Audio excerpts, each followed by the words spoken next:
So today we will be talking about the investing activities।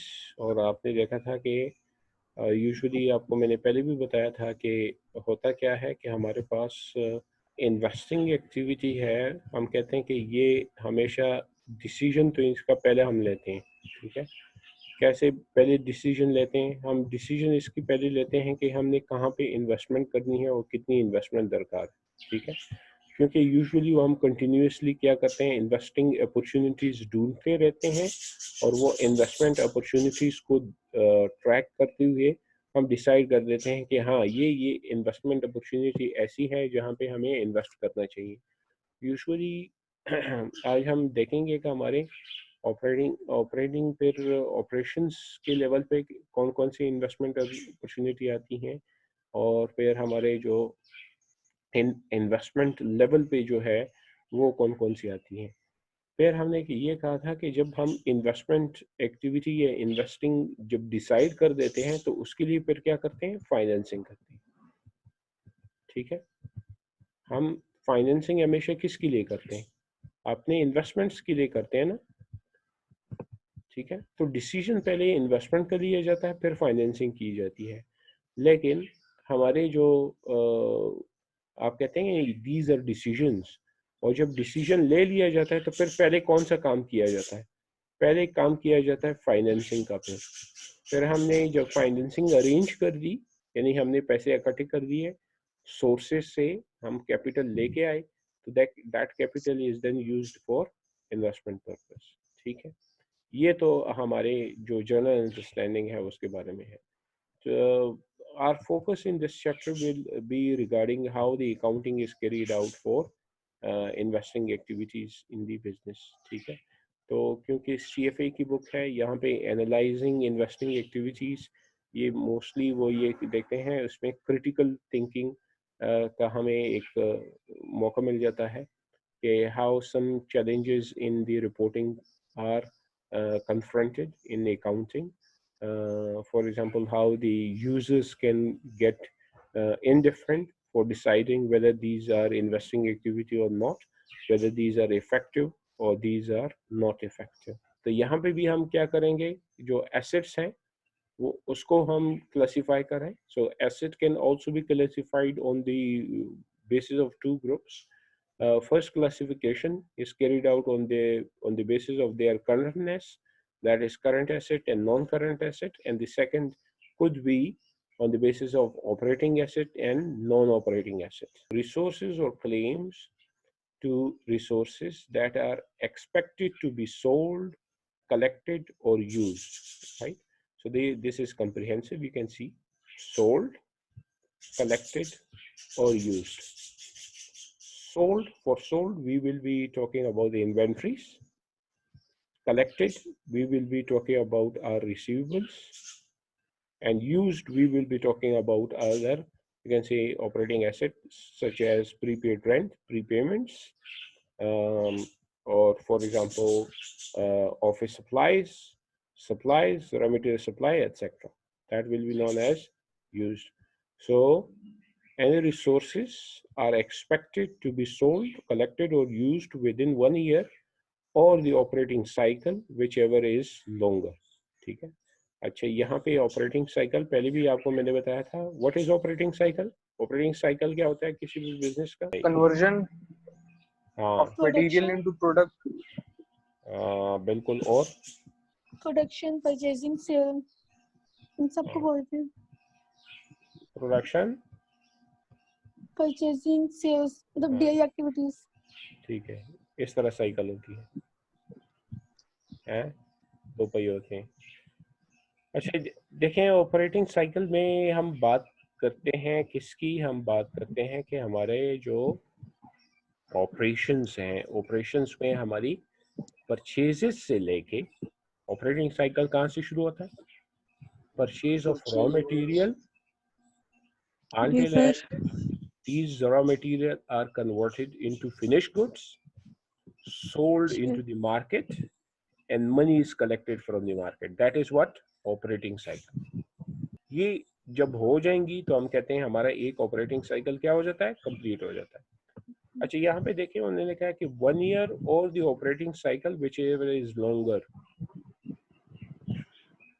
आपको क्या लग सकता है कि कभी ऑपरेटिंग साइकिल 1 साल से ज्यादा हो सकता है? तो आपके ख्याल में कोई इस तरह इंडस्ट्री है जिसका ऑपरेटिंग साइकिल 1 साल से ज्यादा लेता हो कंप्लीशन में? कंस्ट्रक्शन। कंस्ट्रक्शन इंडस्ट्री में मुझे बताएं कि एक ऑपरेटिंग साइकिल 1 साल का होता है या साल से ज्यादा होता है? साल से और फिर से डिपेंड ज्यादा। करता है, साल से ज्यादा होता वहाँ बड़ी बड़ी कितनी बिल्डिंग्स कंस्ट्रक्शन, हैं? हम ठेकेदार की बात नहीं करेंगे। वो जो हम जानते हैं ना ठेकेदार, वो तो आपको पता है 6-7 महीने में घर खड़ा कर देता है।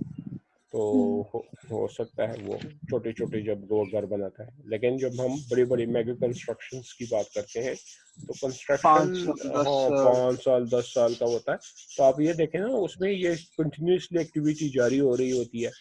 तो एक तो कंस्ट्रक्शन है तो उसका ऑपरेटिंग साइकिल जो है वो बहुत बड़ा होता है। दूसरा जो है, अगर मैं आपको बताऊं तो वो है एयरक्राफ्ट मैन्युफैक्चरिंग। बोइंग हो गई या एयरबस हो गई। अब ये देखते हैं ये दो इंडस्ट्री क्या करती है, ये जहाज बनाते हैं, बड़ी बड़ी जहाज। तो एक जहाज को बनाते हुए इनको तकरीबन 1 साल लग जाता है। फिर उसकी डिलीवरी, उसकी टेस्टिंग ये वगैरह, तो वो उनका ऑपरेटिंग साइकिल काफी बड़ा होता है। ठीक है, लेकिन that will remain in operating. जो है आप कह सकते हैं कि एसेट्स में वो मेंटेन करेंगे उसको। दो के उसको 1 साल से ज्यादा लग रहा है, but these are you can say the activities which are carried out in their operation, so that's why it will be disclose in the current asset. ठीक है, तो नॉन करंट एसेट पर क्या होंगी? नॉन करंट एसेट हमारे resources और claims to resources that are expected to yield benefit that extend beyond 1 year. अच्छा, यहाँ पे देखें, ठीक है, expected to be sold, collected और यूज्ड। ठीक है, अब यहाँ पे हम ये नहीं कह रहे ये वाली चीजें दोबारा इस्तेमाल नहीं करें, सोल्ड की बात नहीं कर रहे, कलेक्टेड की बात नहीं कर रहे। ठीक है, तो यहाँ पे हम क्या बात करें, एक्सपेक्टेड टू यील्ड बेनिफिट। यहाँ पे हम हो सकता है यूज की भी बात कर सकते हैं, लेकिन यूज्ड जो है वो यूजुअली हमें बताता है, यूज्ड हमें एक फिजिकल एक्सपायरेशन की बात करते हैं कि वो फिजिकली एक्सपायर हो जाता है, वो कंज्यूम हो जाता है।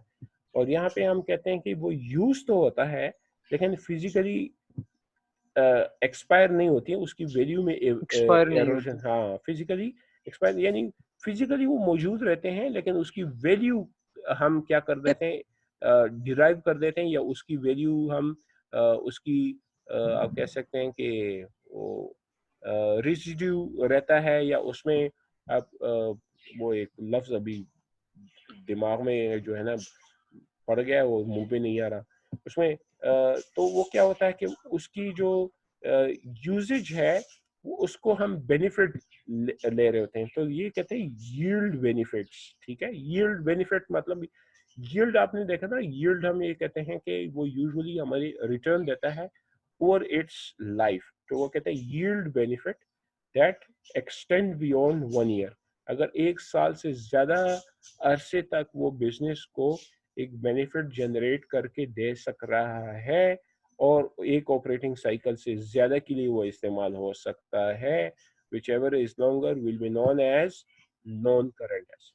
ठीक है, अब इस पे ज्यादा बात नहीं करते, बस आपने ये देखना है कि नॉन करंट एसेट में हम उसकी बेनिफिट और यील्ड की बात कर रहे हैं, और जो करंट एसेट है उसमें सेलिंग की, कलेक्शन की और यूज की बात।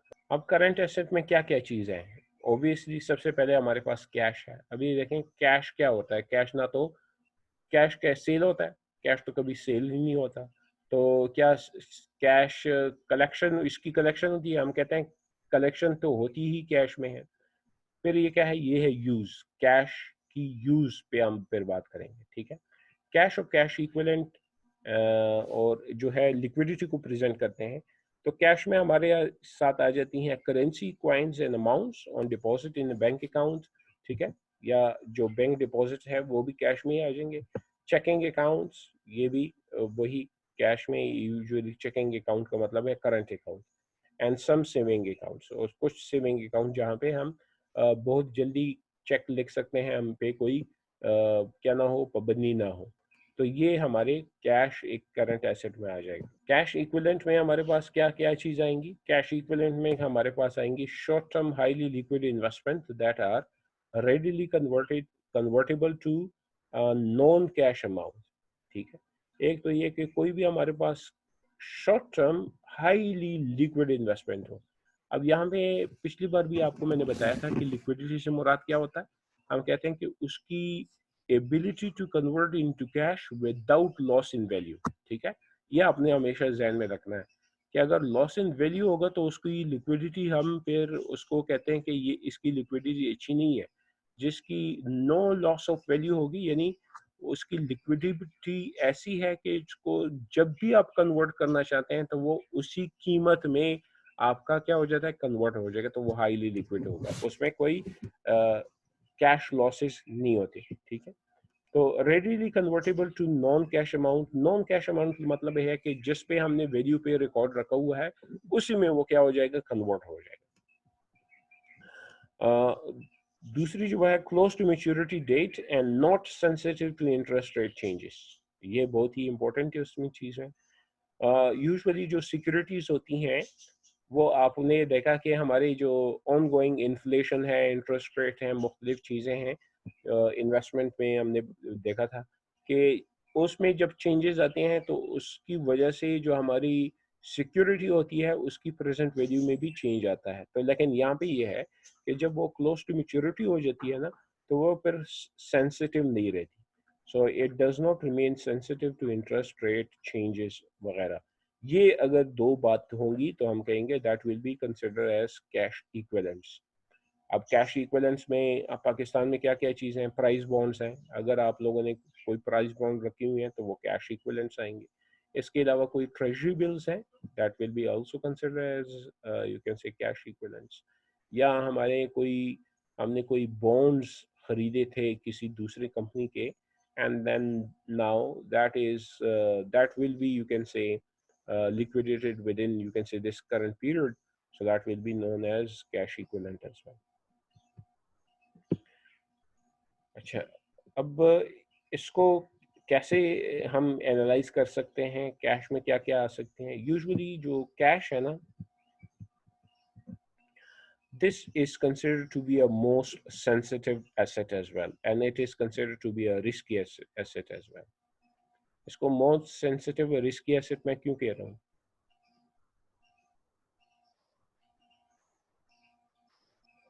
कोई बता सकता है? मैं कह रहा हूँ कि कैश जो है, लॉस हाँ लॉस हो सकता है इसीलिए।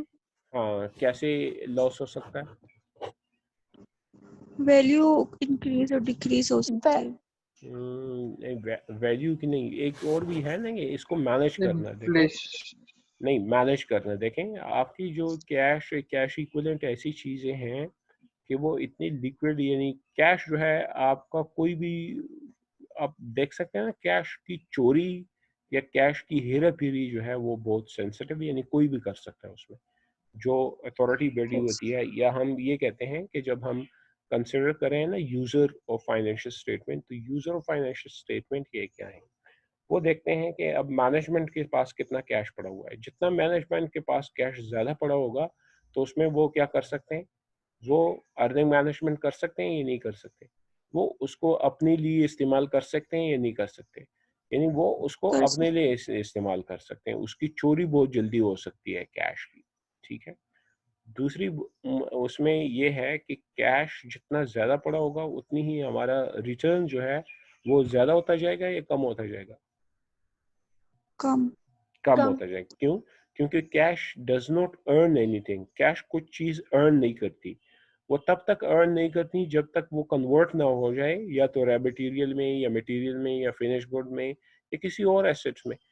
कैश जैसे ही कन्वर्ट होता है ना किसी और एसेट्स में, तो वो कुछ ना कुछ आपको कमाने में मदद करता है। लेकिन जब वो कैश खुद पड़ा होता है ना, तो जैसे फॉर एग्जांपल आपके घर में कोई कैश पड़ा हो, तो उसका कोई फायदा नहीं होता, वो आपको 1 साल बाद उतना ही होगा, उसमें कोई आपको रिटर्न नहीं दे रहा। लेकिन उसके बजाय अगर फॉर एग्जांपल इवन अब अगर आपने गोल्ड खरीदा हुआ हो तो उसमें भी कुछ ना कुछ वैल्यू इंक्रीज आ जाती है। या आपने कोई और इन्वेस्टमेंट कर दिया तो उसमें कोई ना कोई वैल्यू इंक्रीज आ जाती है। तो इसलिए इसमें क्या है, एनालिसिस की ज़रूरत होती है कि कैश जो है वो उसकी इस तरह तो नहीं कि कोई भी चीज़ वो कैश मान लेते हैं, ठीक है। तो companies risk reduction in liquidity should the market value of the short term investment declines, ठीक है। अब क्या होता है, कंपनीज रिस्क का रिडक्शन इन लिक्विडिटी, जब लिक्विडिटी में यानी रिडक्शन होती है तो वो उसमें क्या हो जाती है, एक रिस्क कंपनी में आ जाती है। और वो कैसे आती है कि जब शॉर्ट टर्म इन्वेस्टमेंट जो है उसकी मार्केट वैल्यू क्या होती है, वो डिक्लाइन हो जाती है। कैश एंड कैश इक्विवेलेंट में आपके, अगर फॉर एग्जांपल मैं कह देता हूँ कि यूजुअली इस तरह होता है ना, कैश के रखने के 3 मोटिव्स होते हैं, 3 मोटिव्स ऑफ कैश, ठीक है। मोटिव्स किसको क्या कहते हैं?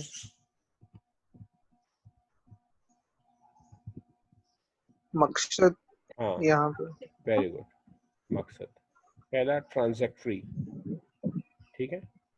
ट्रांजैक्टरी मोटिव, ट्रांजैक्टरी मोटिव से क्या मुराद है? ट्रांजैक्शन से, ठीक है। ट्रांजैक्टरी, exchange of हाँ। ट्रांजैक्टरी मोटिव मतलब ये है कि हम ट्रांजैक्शन, लेबर को पैसे देने हैं, रॉ मटेरियल खरीदना है, ठीक है, बिजली के पैसे देने हैं, ये क्या है, हमारी ट्रांजैक्टरी मोटिव है। दूसरा है प्रिकॉशनरी मोटिव। और emergency situation. Very good, very good. तो प्रिकॉशनरी मोटिव में हम ये देखते हैं कि हमारे कई ऑपरेशन जो है वो होल्ड ना हो जाए, ठीक है, हमारे ऑपरेशन होल्ड ना हो जाए। ऐसा ना हो कि हमारे पास पैसे कम हो और इधर सप्लायर जो है ना, जो सप्लाई है हमारी उसकी शॉर्टेज हो जाए, तो वो तो यूजुअली सप्लाई कैश पे जो है ना जल्दी खरीदने पड़ी वगैरह, या हमें और कोई जो अर्जेंसीज आ सकती हैं अपने ऑपरेशंस में, उसके लिए कैश जो है हम प्रिकॉशनरी मोटिव पे रख देते हैं। और तीसरा जो है हमारा मोटिव जो है उसको कहते हैं स्पेकुलेटिव मोटिव। स्पेकुलेशन किसको कहते हैं?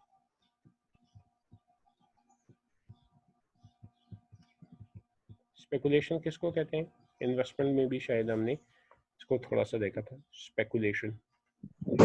एक इन्वेस्टर होता है, एक स्पेकुलेटर होता है। स्पेकुलेटर परसीव करते हैं कि फ्यूचर में इस चीज की वैल्यू बढ़ सकती है या इस तरह का कुछ। वो शॉर्ट टर्म फायदा उठाना चाहती हैं, मार्केट प्राइसेस, ठीक है। शॉर्ट टर्म क्या करते हैं, फायदा उठाते हैं मार्केट प्राइस से। फॉर एग्जांपल वो कहते हैं कि अभी खरीद लो क्योंकि अभी बस कीमत बढ़ने वाली है, या शॉर्ट सेल कर दो। क्यों शॉर्ट सेल कर दो? क्योंकि अब एकदम से बस कीमत कम होने वाली है। तो ये शॉर्ट सेलर जो है और बाय एंड सेल करने वाले ये वगैरह, ये जो ट्रेड कर रहे होते हैं, ये कौन होते हैं? स्पेकुलेटिव।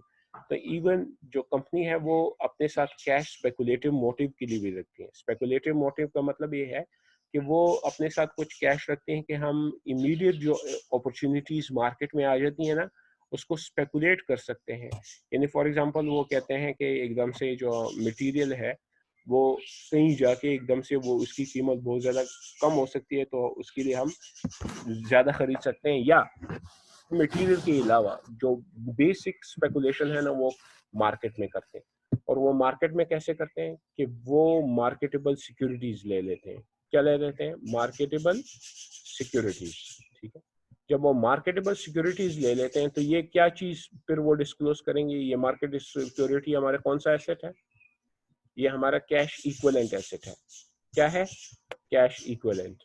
और ये मार्केटेबल सिक्योरिटी जब इन्होंने स्पेकुलेशन मोटर में लिखा ना, तो इसको कैश इक्विवेलेंट ले लिया। अच्छा, जो मार्केटेबल सिक्योरिटी में क्या क्या चीज आ जाती है?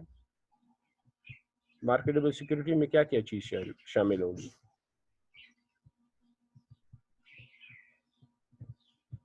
शेयर्स, शेयर्स, डॉलर, हाँ डॉलर्स भी, अगर पाकिस्तान की बात है तो डॉलर्स भी, वेरी गुड।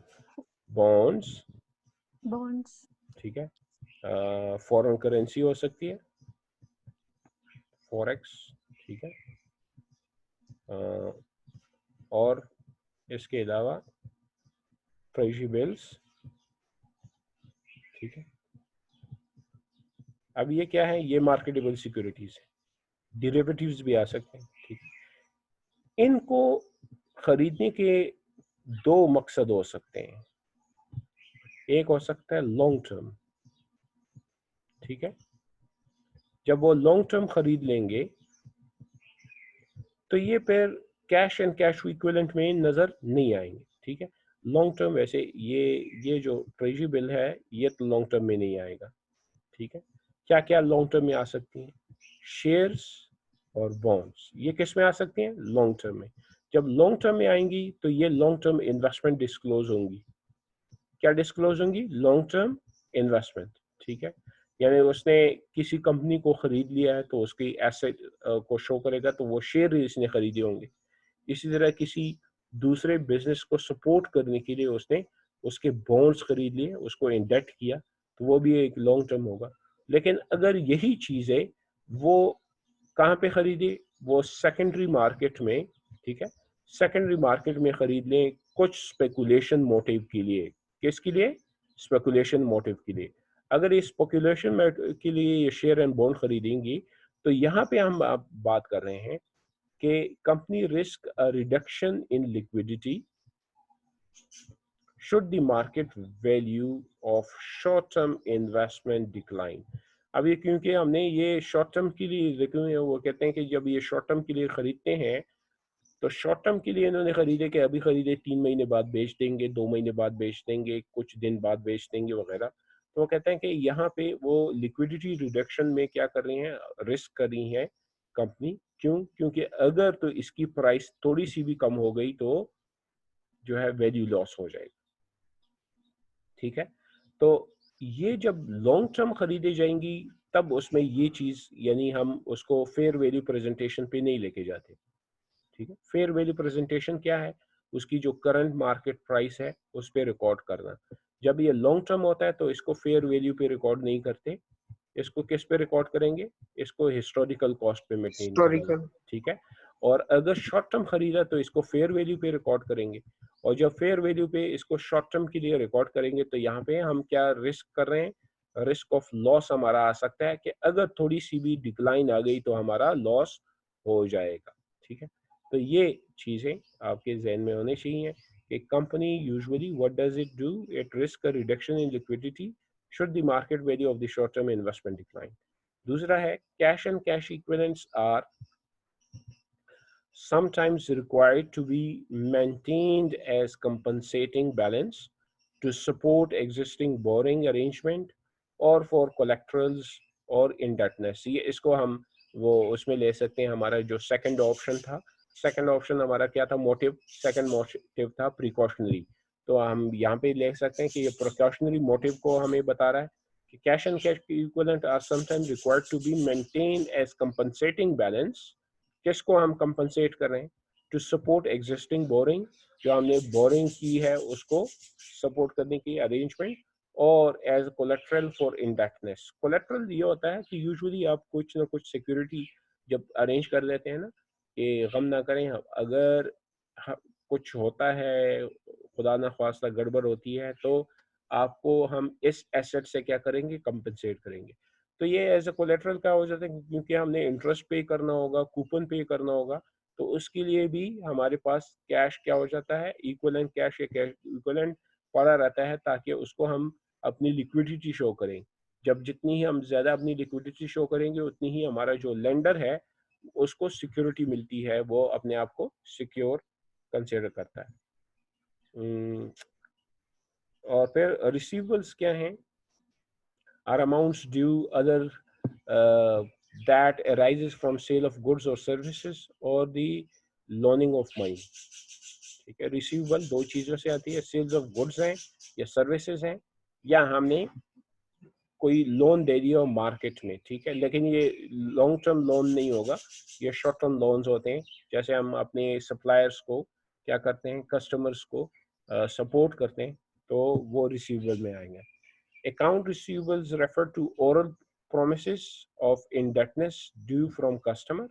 oral है, यूजुअली किस पे आ जाएगी, इनवॉइस पे आ जाती है। नोट्स रिसीवेबल एक आप कह सकते हैं formal written promises of the indebtedness है, ड्यू फ्रॉम द अदर्स, ठीक है। ये रिसीवेबल में दो आ सकते हैं, एक अकाउंट रिसीवेबल, एक नोट रिसीवेबल। नोट रिसीवेबल में आपको मैंने बताया प्रोमिसरी नोट आ सकते हैं, बिल ऑफ एक्सचेंज आ जाते हैं, निगोशिएट इंस्ट्रूमेंट्स आ सकते हैं, वो नोट रिसीवेबल हो जाएंगे। इसमें एक फॉर्मल रिटन प्रॉमिस आ जाता है इंडेटनेस। अब इसको कहाँ पे कैसे क्या करते हैं हम अकाउंटिंग में रिपोर्ट करते हैं। अब देखें ना कि हमारे जो रिसीवेबल्स हैं ना, वो रिसीवेबल्स को हम हमेशा नेट रियलाइजेबल वैल्यू पे, जब अब आपको जो मैंने असाइनमेंट दी है उसके नोट्स जब आप पढ़ रहे होंगे तो आपको ये चीज़ें अब नज़र आ रही होंगी, नेट रियलाइजेबल वैल्यू। अब वो नेट रियलाइजेबल वैल्यू के receivables are reported at their net realisable value. इसको सिंपली मैं ये कह देता हूँ कि हमारे जो रिसीवेबल्स होते हैं उसे हम लेस करते हैं क्या चीज़, प्रोविजन फॉर व्हाट, कौन सा debt, bad debts, very good, provision for bad debts. ठीक है, जब हम ये माइनस कर देंगे तो यहाँ पे जो आंसर आएगा receivable less provision for bad debt, तो यहाँ पे क्या आ जाएगा, नेट रियलाइजेबल वैल्यू। ठीक है, एनआरवी आ जाएगा, क्या आ जाएगा, नेट रियलाइजेबल वैल्यू। तो ये वही है, एक एग्जांपल है। Total amount of receivable less any allowances for uncollectible accounts. ठीक है, ये पहले हम जैसे मैंने कहा, देखें मेरी आदत अभी भी वो बुरी आदत है कि अभी भी मैं इसको प्रोविजन कहता हूँ, और आपको मैंने पहले से बताया हुआ है कि उन्होंने सख्त पाबंदी लगा दी हुई है स्टैंडर्ड ने कि अब इसको प्रोविजन या कंटिजेंसीज ना करें, इसको अलाउंसेस का है, जैसे इस बुक ने इस्तेमाल किया। सो अलाउंसेस हम इसमें से माइनस करेंगे तब वो हमारा क्या बनेगा, वो हमारा नेट रियलाइजेबल वैल्यू बन जाएगा। अब इसमें कोई इशू या चैलेंज आ रहा है नेट रियलाइजेबल वैल्यू पे इसको मेंटेन करना, इसमें कोई चैलेंज है, इशू है?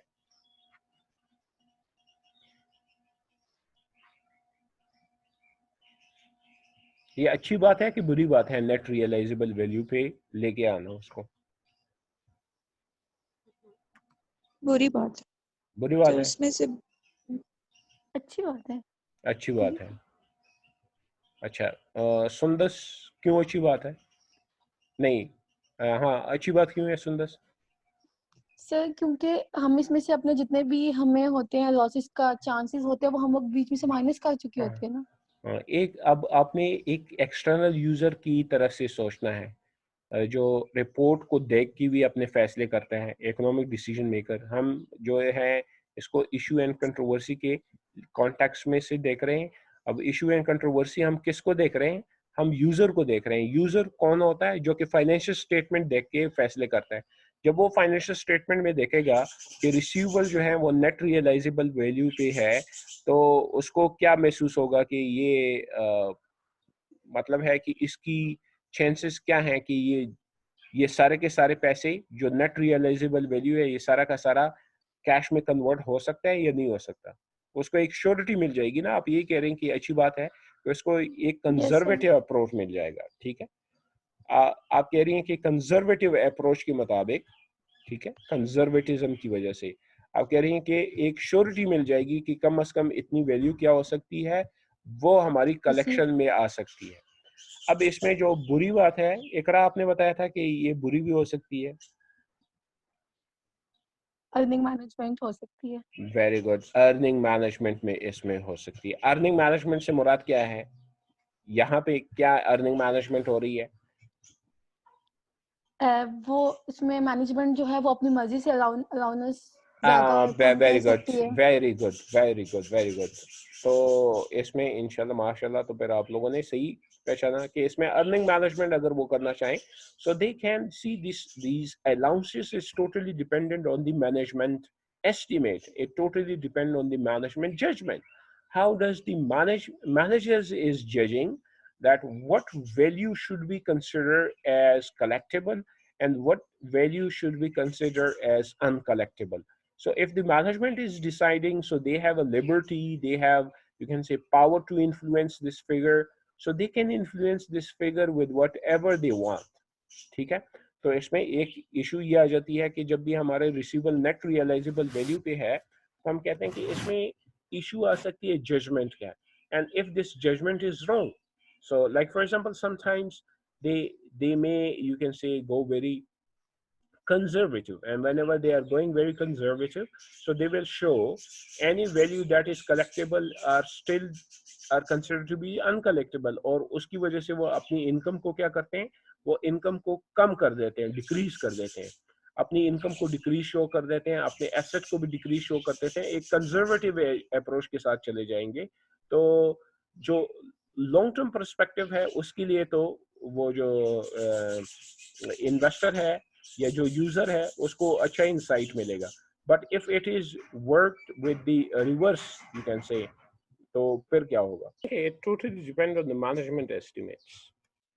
तो मैनेजमेंट जिस तरह इसको चाहता है, जब उनका ईयर ऑफ प्रेशर ईयर होगा, उनका प्रेशर ईयर मतलब ये है कि उनको लग रहा है कि अभी हमें इनकम ज़्यादा शो करनी चाहिए, हमें अपनी लिक्विडिटी ज़्यादा शो करना चाहिए, so what they will do, they will reduce their estimate for their allowances, and whenever they are find out, for example it is a growth year and they find it out, for example, that we are required to show a conservative, or most you can say conservative, or we want to shift the current income. So whenever they want to, you can say, shift the current income to the future year, so what they will do, they will reduce the allowances and they will realize the most of the value as collective.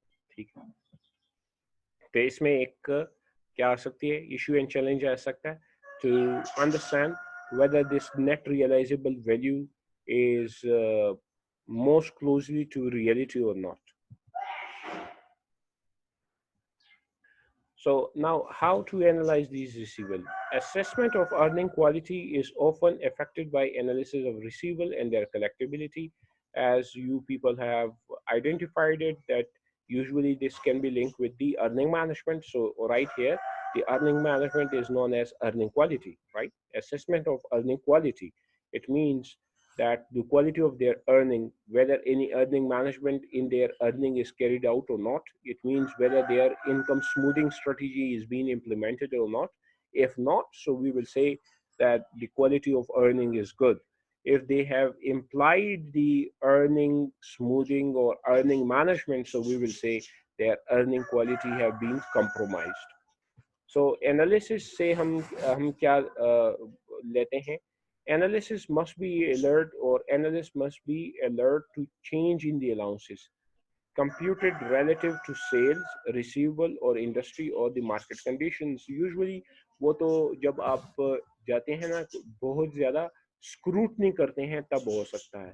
तो एक analyst जो है वो तो scrutinise कर देगा quality of net realisable value, लेकिन एक जो एक एक्सपर्ट अकाउंटेंट नहीं होता तो वो उसकी एनालिसिस करते हुए उसको काफ़ी दुश्वारी होगी। और वो कहते हैं कि एनालिसिस कैसे करते हैं? हम कहते हैं कि it is carried out on the जो अलाउंसेस उन्होंने क्रिएट की है कंपेयर रिलेटिव टू सेल, उन्होंने सेल के साथ कितना परसेंटेज रखा हुआ है। यानी हम over the period of time देख सकते हैं कि if we are analysts, so what we will do, we will consider that how much allowances is being created against current year sale. तो करंट ईयर सेल का कितना percentage वो allowance में लगा रहे हैं। तो अगर उस अलाउंसेस में इजाफा हुआ है तो we would consider that they are going with, you can say, more conservative, या तो वो इनकम स्मूथिंग करने के लिए शिफ्ट कर रहे हैं इनकम टू द फ्यूचर। और अगर उन्होंने सेल्स से जो परसेंटेज है वो कम कर दिया, यानी उन्होंने अलाउंसेस की परसेंटेज कम कर दी to in comparison with sales, so we will say they are going aggressive. Aggressive का मतलब क्या है कि वो हो सकता है उनकी इनकम कम हो रही है तो इसमें उन्होंने प्रोविजन या अलाउंसेस कम कर दिए ताकि ज्यादा इनकम शो हो।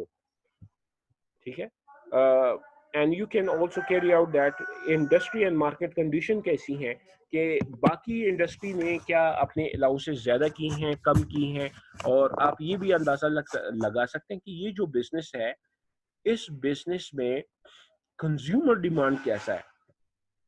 कीप इन माइंड, कुछ ऐसे बिजनेस होते हैं जहाँ पे कंज्यूमर डिमांड बहुत हाई होता है। फॉर एग्जांपल आपको मैं बता दूं, पेप्सी और कोका कोला, इनके जो ये मशरूबात हैं, आपके ख्याल में इसकी कलेक्टिबिलिटी ज़्यादा होगी या कम होगी? ज्यादा होगी। ज्यादा। तो उसमें कोई अलाउंसेस उनको क्रिएट करने की जरूरत होगी पेप्सी कोका कोला को?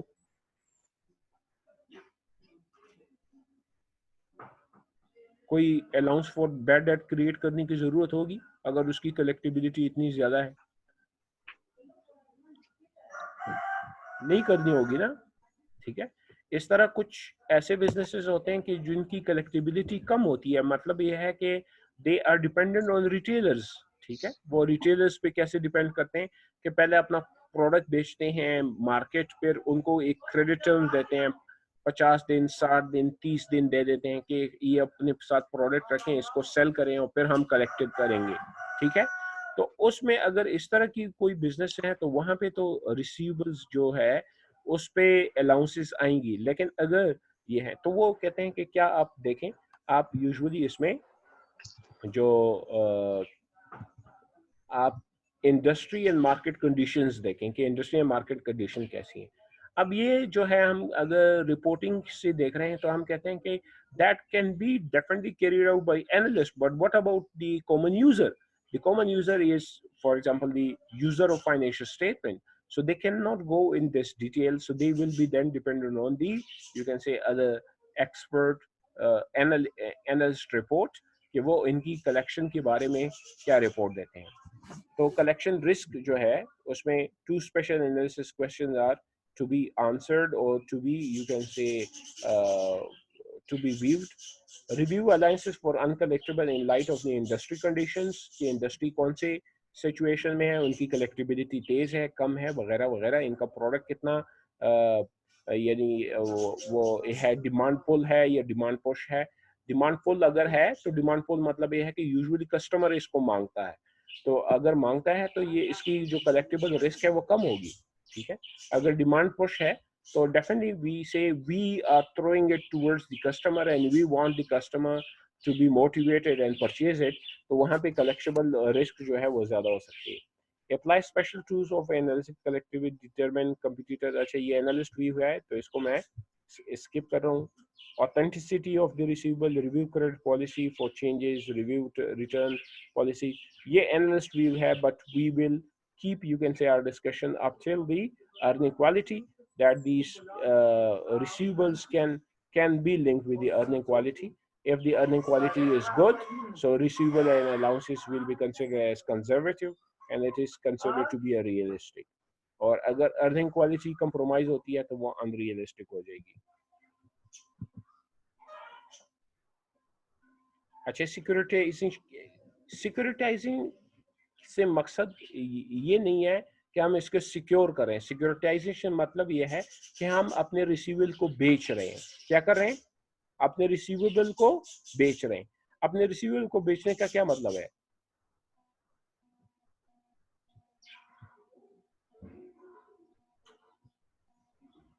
एनीवन? कर्जा माफ कर रहे हैं? नहीं, माफ भी नहीं कर रहे, बेच रहे हैं, बेच रहे हैं। इस तरह होता है कि यूजुअली हमारे पास रिसीवेबल आ जाती है ना, फॉर एग्जांपल एक स्टैक बन गया है, ये स्टैक बन गया, ठीक है।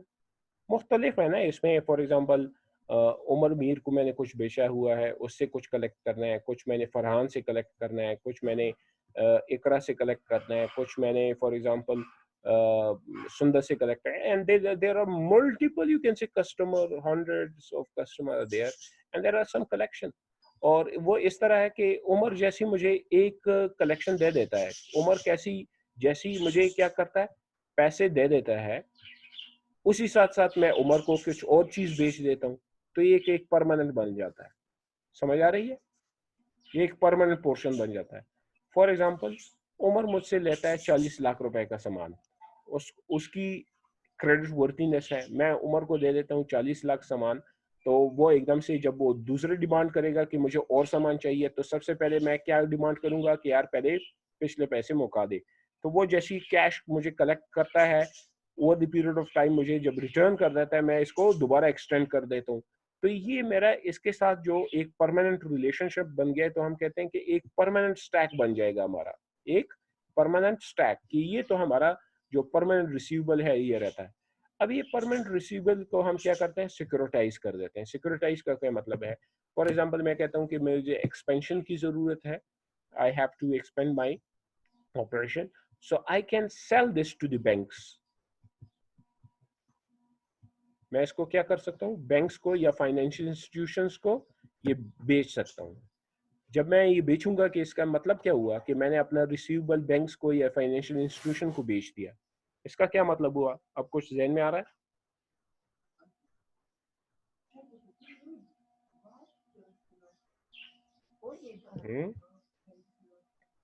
इसका मतलब ये हुआ कि फॉर एग्जांपल इसकी जो टोटल वैल्यू है वो है सपोज कीजिए 50 मिलियन। कितनी है?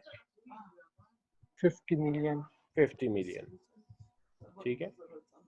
और इसकी कलेक्टिबिलिटी है फॉर एग्जांपल 60 डेज। कितनी कलेक्टिबिलिटी है? 60 डेज। अब मैं इसको बेच रहा हूँ बैंक को कि यार ये मुझसे खरीद लो। बैंक मुझसे ये 50 मिलियन की कलेक्शन कितने की खरीदेगा? 50 की? नो, नहीं। कम की लेगा। काम की लेगा, ठीक है। फॉर एग्जांपल उसने बैंक ने कीमत लगा दी कि ये आपसे हम खरीद रहे हैं 49.85 मिलियन, ठीक है। अभी क्या कर देगा ये बैंक, हमें फैक्टरिंग कर देगा। क्या कर यस। देगा? फैक्टरिंग कर देगा, 49.85 मिलियन हमें दे देगा और ये 50 मिलियन हमसे रिसीवेबल खरीद ले। अब मतलब क्या है? मतलब यह है कि हमारे पास आ गया कैश। अब हम इससे क्या करेंगे, अपने मजीद ऑपरेशंस को एक्सपेंड कर देंगे और बैंक क्या करेगा, ये कलेक्शन करता जाएगा। और बैंक कितना कलेक्ट कर देगा? ये 5 मिलियन 50 मिलियन पूरा कलेक्ट कर देगा। तो कितना 0.15 मिलियन जो है वो इसकी प्रॉफिटेबिलिटी हो जाएगी एज इंटरेस्ट फॉर 60 डेज, ठीक है। लेकिन इसमें अब क्या है कि इसमें भी कुछ चीजें हो सकती हैं और वो ये है, क्या मैं बात कर रहा था, मैं कर रहा था कि जब हम सेल करते हैं तो it could be carried out in two way. It could be that, for example, sold with recourse or sold without recourse, ठीक है। और sold with recourse का मतलब ये है कि recourse refer to the guarantee of collectibility, ठीक है। Without recourse to buyer, without recourse to buyer मतलब यह है कि अगर इसकी कलेक्शन नहीं हुई तो जिम्मेदारी किसकी है, हमारी या उसकी अपनी? हाँ, बैंक की, हमारी कोई इसमें जिम्मेदारी नहीं है। अच्छा, अगर ये तो हो गया तो इस पे तो हम इसको एज सेल कंसिडर कर देंगे, इसको सेल कंसिडर कर देंगे। लेकिन अगर विद रिकोर्स है तो इसको फिर सेल कंसिडर नहीं कर सकते। तो वो ये कहते हैं कि इसकी जो क्या है, इसकी जो रिपोर्टिंग है, जो सिक्योरिटाइज जो हमारी रिसीवेबल है उसमें फिर इशू आ सकती है कि उसको रिकोर्स और विदाउट रिकोर्स को कैसे रिपोर्ट किए जाए। क्योंकि if it is with recourse तो वो अलाउंसेस हम पे आएंगे, हम we still have to you can say put forward the estimate for allowances. But if it is sold without recourse, if it is sold without recourse तो फिर हम allowances create नहीं करेंगे। समझ आ गई क्यों? क्योंकि allowances अब उनका दर्द सर है, हमारा दर्द सर नहीं रहा। हमें जो 50 मिलियन थी उसमें से 49 पॉइंट समथिंग मिल गई है, तो वो 49 पॉइंट समथिंग हमारी रियलाइजेबल ही बनेगी।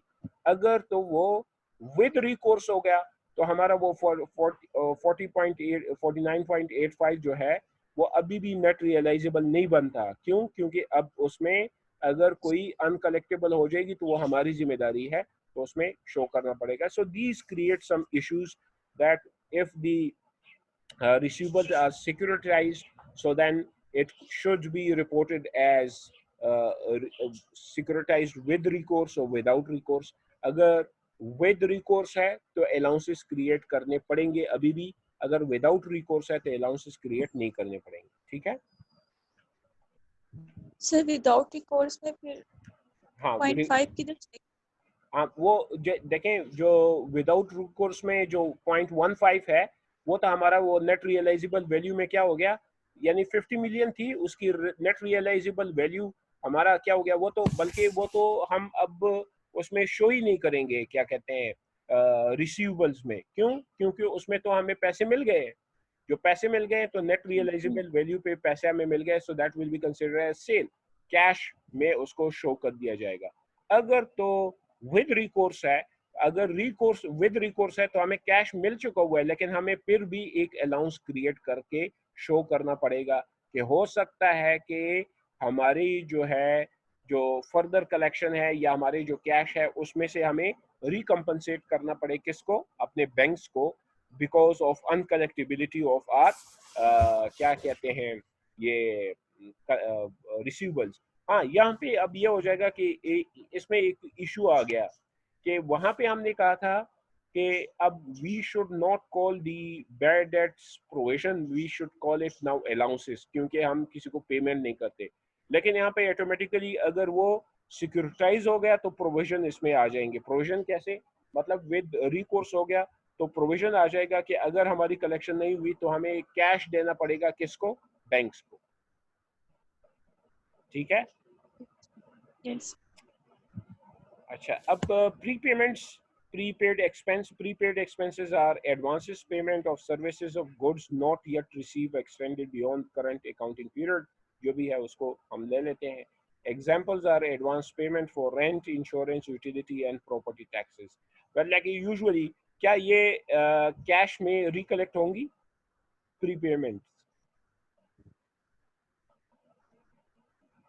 ये जो So ये प्रीपेमेंट, कैश में होगा। हाँ, ये कभी भी कैश में कलेक्शन नहीं होगी इसकी। So these are not, you can say, liquid, though they are presented into current asset, but they are not liquid. What does it show? It only shows that it will be used, it will be consumed with this accounting period or accounting cycle.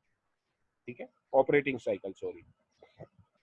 अच्छा, up to analysis issue arises for reason for expediency.